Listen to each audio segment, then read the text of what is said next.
How We Built It is a YouTube series that we created to inform you, the consumer, about what it's like working with a builder and a designer and a team that you can put together to make your dream into a reality. So your home is your biggest investment, and it's critically important to build your team early on.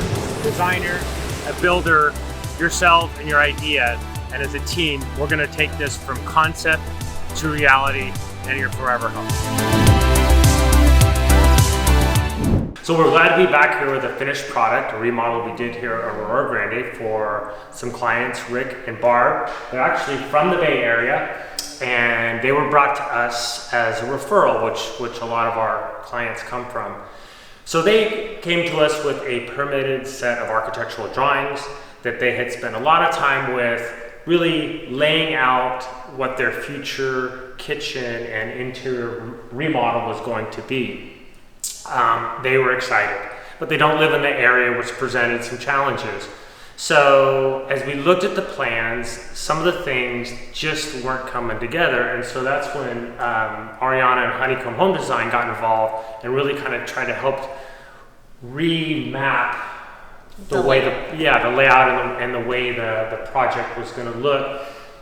Initially, the client had some reservations, but they were ecstatic. And so as you'll see here, the end result is something that they're happy with, and I think we're proud of as well.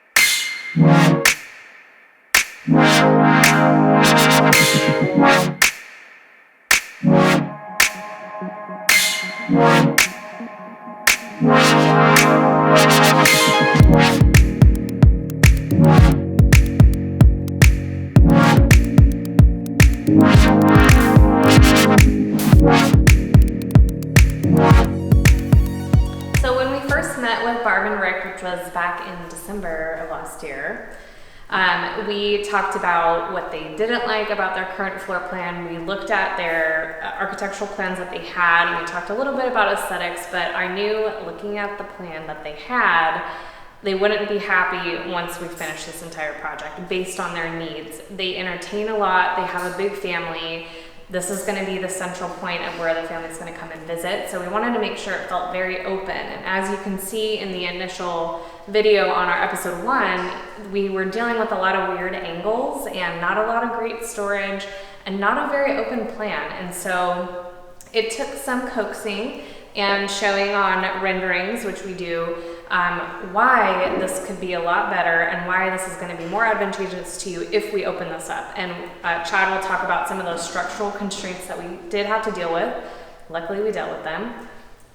Well, and that's the value, is being able to visually show clients what it could look like. Yeah. You know, we do this kind of work every single day, so when we talk through it, it's like, oh, I can visualize and I can see. But clients, they typically can't. And it's just hard to picture. I don't know, if you're not doing it every day, it's hard absolutely, to and then add that layer of, by the way, we live 3.5 hours away. Yeah.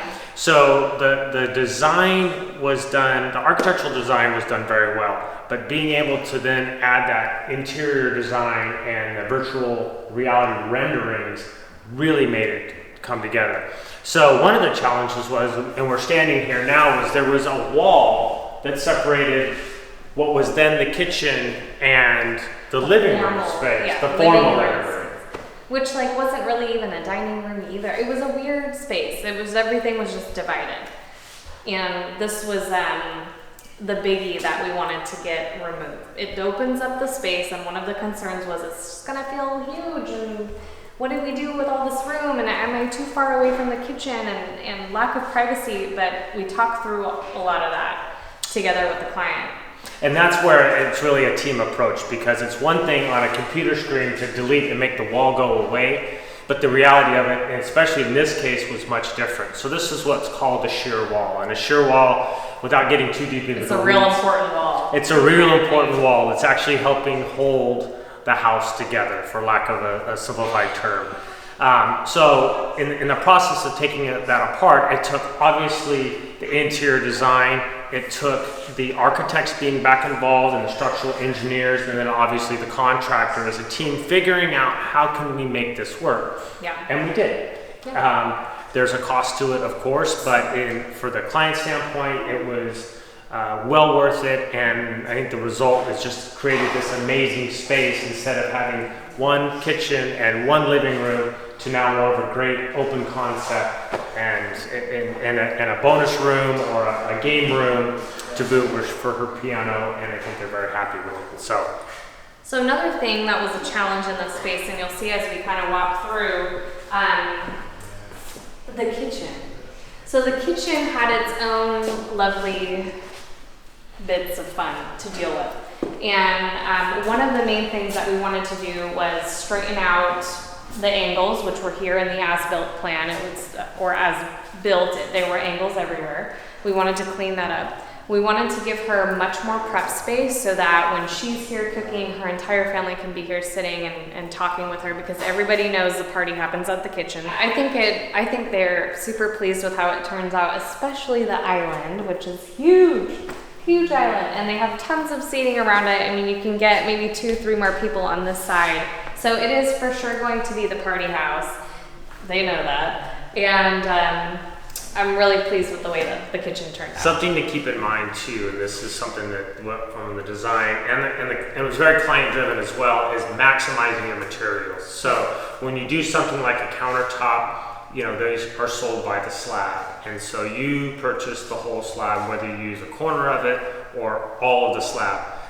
So this is a perfect example of maximizing that slab. Our waste on it was very minimal, and like Ari said, they were able to get this giant entertaining space with a ton of storage underneath. So another one of the challenges that we had was this pantry, which behind this frosted door, you would never know, is a beautiful pantry and a chilled wine room, which is so cool. So one of the challenges that we had was trying to determine how to utilize that space. You'll see in the initial before videos and actually on the plan, this was actually popped out and brought forward. Whole section. And it took up visually a lot of space. I understand why it was designed that way, but in talking through it, we determined that this may be a better use of the space, and I think it works out really nicely. And we're able actually to open this up. So structurally, there's an LVL or a beam that's up in this corner, and so the initial design had a soffit with, you know, it was going to have some lights and it was going to have a post, and it would have looked nice. This was going to be their TV area, if I'm correct. And so they just wanted something open and shelving and less heaviness, I guess. And so we were able to kind of reframe and re-engineer the corner. So, you know, we still have a beam up there for a little architectural feature discussion, but it opened up the rest of this and allowed us actually to move the TV over the fireplace. So furniture layout was a huge deal in this plan. You can see with all of the angles, we're really constricted in where things can be placed. And so a big part of our process was actually space planning and laying out where the furniture pieces would go, where you would have floor outlets, which are super important early on to know about because they're in the slab. And so one of the things that we worked through was actually determining where the TV would go and how big of a TV. And initially, Chad was saying this was where the TV was planned here because we were worried about having 2 different focal points and what that would feel like. Well, we found a cool product that allows you to put a TV over a fireplace, TV of this side over a fireplace, without having to have a mantle. So again, this feels like a focal point. It's something that draws your eye, but it doesn't feel heavy. And the reason for that is because we have a heat shift at the top of this that actually vents all of the hot air up and out. So you don't have to worry about this warping at all. Let's take a lot of engineering, a lot of smart brains to put this together. So we'll show you the game room that we enclosed, and one of the important decisions in that process was determining how it would be used and what it would look like closed in. So this is a shot of the space, and if you remember in the before photos, there was a column here. There were just 3 columns around that just kind of was like a half open space, just kind of a weird thing. So we decided how cool would that be enclosed, so that you could have your piano up against an interior wall, or that could be a place for a foosball table, or even a reading area, or now a home office where you could shut the doors and have some privacy. And so one of the design elements that we channeled here were the transom windows, which you can see at the very top, and that's mimicking all of the other transom windows that they have throughout the house. And in order to also allow a little bit of privacy, we have frosted glass pocket doors that give it some privacy, but also don't close off the light, because that was a big concern. Is that space going to feel too dark? And really making a proper entry too. Yeah. I think ironically, Rick was the one that, he wanted, when you come in the front door, he wants it to pop. Yeah. And he wants it to feel like, wow, we're home, and look how great our space is. And so I think that transformation, along with this wall that we wouldn't be able to see each other right now if it was here, I mean, it just made it. It makes it feel twice as big not having this wall here, as you can see everything, and super perfect for entertaining.